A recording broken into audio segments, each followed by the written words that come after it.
Is this card near mint or lightly played? If you guessed near mint, you just lost money. So let me show you what I look for behind the counter. I work at a card shop and I'm trying to give some tips and tricks from what I've learned. And before I start, just make sure that you know that English backings are different from Japanese backings. Now, there are 5 different types of conditions, the first being near mint. As you can see, this card is perfect. Nothing wrong with it at all. Now this card, if believe it or not, as you saw at the beginning, it is lightly played. And that's because if you take a look at the top left corner, you can see that has some minor whitening.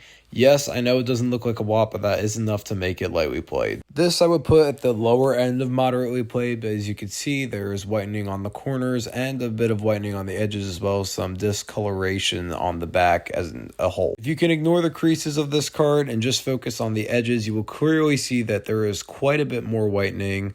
Not as much on the corners, but definitely on the edges, and that's enough to make this heavily played. And this is a damaged card. As you can see, there are numerous folds, creases, whatever you want to say about the card. It is in horrible condition.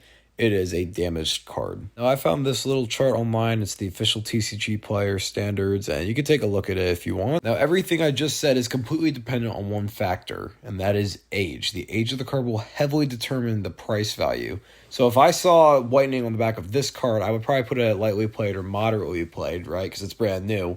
But this is a 30-year-old card. Because of its age, you can give it a bit more leeway. So if it had some minor whitening in a corner, you could let that be. That would be considered near mint. So I want you guys to try this on your own cards, comment what you found, and be sure to follow for next Sunday's tips because I'm going to go over centering and grading.